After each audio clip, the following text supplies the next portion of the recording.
I invite you to close your eyes and simply relax in this moment, in this space that you have created for yourself.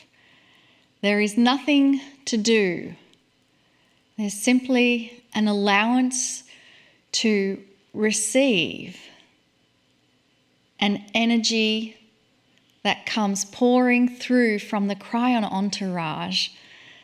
And the Kryon entourage is here to support humanity in these very exciting times where we are moving into new paradigm of how collectively humans treat each other on the planet. And the very fact that you are here on the earth right now, you are a part of this change in paradigm. And the impact that you have to everyone around you is enormous. It's huge, it's massive. And you are so known and loved by Spirit, who sees us in the multidimensional form that we exist in. And so again, there is nothing to do. Simply relax and receive the message from Kryon.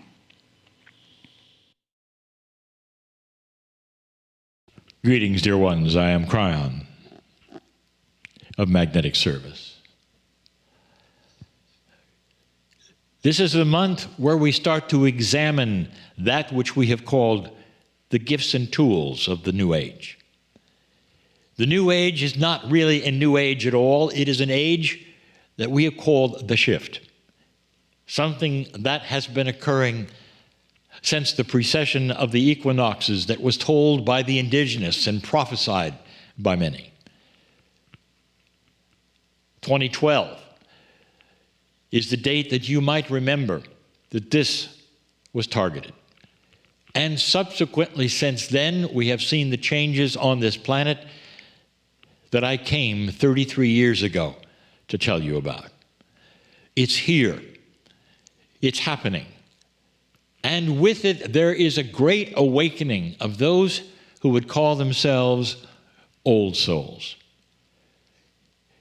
Again, there are those listening, perhaps, and wondering, are you an old soul? And what is an old soul? I will tell you this, you probably would not be watching this unless you were one. It's simply that which is a soul who has been through many lifetimes on the planet, and you're a little more savvy about how things work because of it. And how things work also is an awakening to who you might be in the scheme of things in a sacred way. Who are you? Have you been here before? Is there something called a creator? Is there a bigger picture than you were told by anyone on the planet that you're starting to sense, identify with? Is there perhaps a larger goal of why you are alive, why you exist, what is the meaning of life, is actually starting to become something you're asking yourself about, and it's making sense. What if before you there was a great deal more than you thought? We talk about these things, and we talk about the elusiveness in human nature of kindness and compassion, transparency. All of these things, if you haven't noticed, are starting to appear.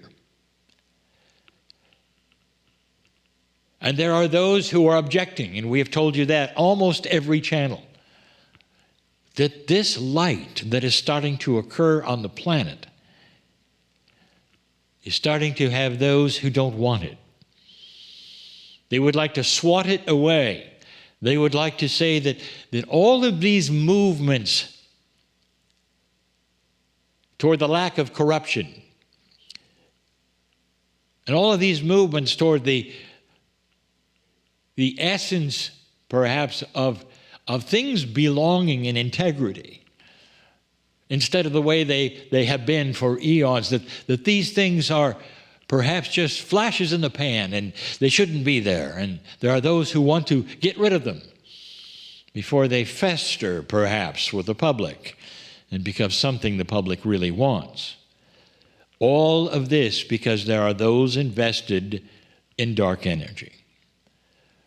They're invested in it because it keeps those human beings in the dark, in an old energy, instead of an awakening energy that will create new leaders, that will create new ways and new systems. My partner, he apologized becoming nerdy today. I will tell you that's because I have given him so many things to look at that would change the way everything worked. Sustainable energy systems forever without using any resources of the planet. How about that?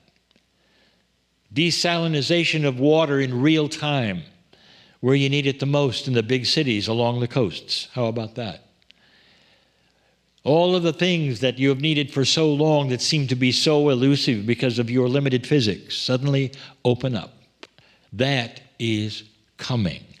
It's coming with an awakening consciousness that will not weaponize it. That's coming. Now you know why it's taken a little while. The gifts and the tools that we are talking about this month are the ones that come with an awakening consciousness. And we've given you 2 so far. This is the 3rd. And these are things that are needed and necessary to soothe that which is part of being a human, that some of you struggle with. Sometimes it's seen as a tool. Sometimes it's seen as a gift. This one will be seen as a gift. I'll tell you. I'll identify it and you'll see why. Oh, dear ones. How many of you have that which is something you cannot control? It's sorrow. Sorrow over the passing of a child, for instance, or any loved one, for instance, to the extent that it controls you every time you think about it. And you think of the unfairness of it, and you call to God and say, why me? Why them? It's a blackness of the heart that visits you on a regular basis. You see, I know all about it because I see you. I see the weeping when no one knows you're weeping. I see the feelings that come forward. I see the tears. What if you could have victory over that? The memory can exist without the sorrow. What a gift that would be if you could have that in your life. Do you see how that might clear the way for joy? It's tough to have a joyful countenance, a continuous one that's natural and uplifting for others, when there are times where you have to hide. And you have to go back to that which is sorrowful. There are so many ways to get through this. And psychologists and psychiatrists, they spend a lot of time trying to help those through these kinds of emotions. It's common to humanity. And I am telling you now, as an awakened old soul, that you could have victory over it. And you might say, well, how would that work? It's either there or it's not there. These things have either happened or they haven't happened. Kryon, how do you take them away? And the answer is you don't take them away. You take the reaction to them away. And every single time you might have had the reaction of tears and the blackness and the ugliness that is there, of that sorrow, what if it could be replaced by a warm feeling of their remembrance, perhaps even of them standing next to you saying, you know it's okay.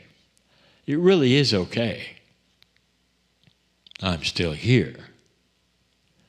I'm still here. What if you could have that? What if you could have that on an ongoing basis that was so real to you that you would never go to the dark place again, and instead you would go to a love place? Oh, you could still shed tears, but they would be tears of joy that you have victory over sorrow. How would that feel to you? Now you kind of know where we're going with the circle of 12 tonight, don't you? Because you're going to get that gift. There are some who say, well, you know, I really don't need that one because I haven't really lost anyone and I don't have that.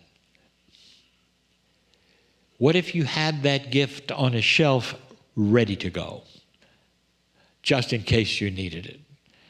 It is then that you would understand it, dear one. This is for every human being.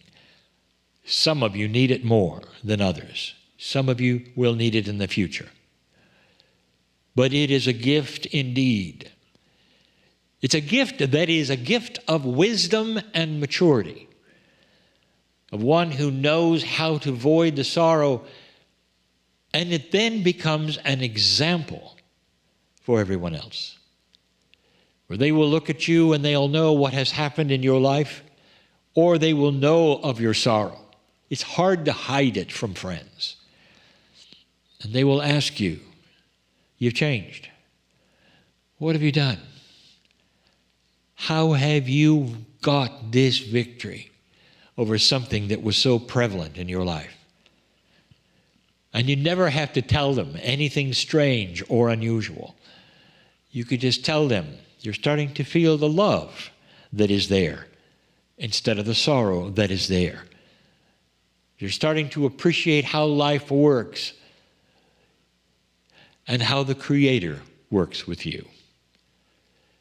Dear ones, this is one of the biggest gifts of the series. And some know that. So stand by for tonight, when later you'll be handed that gift by that beautiful golden higher self of your own. Because that's what's going to happen in just a few minutes. These are the things that I love to tell to the old souls that are here, that might want to watch this program yet again to get the feelings that are here to absorb. The love for you from the universe, the love for you by the creative source, to someone who was born magnificent, not dirty, and who has realized that fact and has indeed started to absorb a bigger truth, perhaps one that was never given to you until now. I hope that is you. There will be those who will hear this in the future that are not here at the moment. But the now is the now. And I will tell you that it's just as potent anytime you realize it. And it's always just for you. I'm crying in love with humanity. And for good reason. And so it is.